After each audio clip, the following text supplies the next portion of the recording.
భయభ్రాంతులకు గురి కాకుండా తమ ఓటు హక్కును స్వచ్ఛందంగా వినియోగించుకోవాలని కరీంనగర్ రూరల్ ఏసీపీ విజయ్ కుమార్ తెలిపారు. ఈ మేరకు కరీంనగర్ జిల్లా తిమ్మాపూర్ మండల కేంద్రంలోని ఎల్ఎండి ఎస్ఐ కాదిరి శ్రీకాంత్ ఆధ్వర్యంలో పోలీస్ ఫ్లాగ్ మార్చ్ నిర్వహించారు. ఎన్నికల సమయంలో పాటించాల్సిన నియమాలు తెలిపారు. ఈ నెల 14న జరిగే ఎన్నికలు ముగిసే వరకు నలుగురి కంటే ఎక్కువ మంది గుమికూడి ఉండకూడదని అన్నారు. ఎన్నికల నిబంధన ఉల్లంఘిస్తే వారిపై కఠిన చర్యలు తప్పవని హెచ్చరించారు. ఏసీపీ గారికి అందరికీ మా యొక్క నమస్కారాలు. ఓటర్స్ ఎట్లా ఉండాలి, క్యాండిడేట్స్ ఎట్లా ఉండాలి, ఎవరి నిబంధనలు వాళ్ళకి ఎట్లా ఉండాలనేది అన్ని ప్రిపేర్ చేసిన భాగంగా ఈరోజు ఈ అసాంఘిక కార్యక్రమాలు లేదా మోడల్ కోడ్ ఆఫ్ కండక్ట్ దాటి ఏమైనా పనులు చేస్తే మీరు మా పోలీసుకు సమాచారం ఇస్తే మీ నేమ్ సీక్రెట్ అయిపోయి సార్ ఆ ఏరియాలో ఉన్నది ఈ ఏరియాలో అని చెప్పొద్దు. ప్రత్యేకంగా స్పెసిఫిక్గా చెప్తే ఖచ్చితంగా దాని మీద మీరు భరోసా కల్పించి ఆ రోజు ఎలక్షన్ రోజు మీ ఇష్టమైన వ్యక్తికి ఓటు వేసి.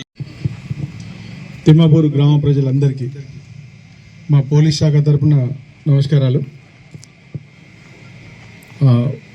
అందరూ ఈరోజు మీ గ్రామంలో పోలీస్ ఫ్లాగ్ మార్చ్ నిర్వహించడానికి కారణం ఏంటంటే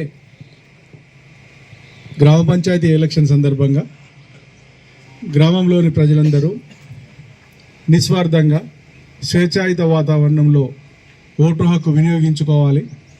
అదేవిధంగా చట్టబద్ధమైన వ్యక్తులకు రక్షణ కల్పిస్తామని, చట్ట వ్యతిరేకమైన పనులు చేసే వాళ్లకు ఖచ్చితంగా చట్ట ప్రకారంగా శిక్షిస్తామని తెలియపరచడం కొరకు ఈరోజు ఈ యొక్క పోలీస్ ఫ్లాగ్ మార్చ్ కవాతు ఏర్పాటు చేయడం జరిగింది.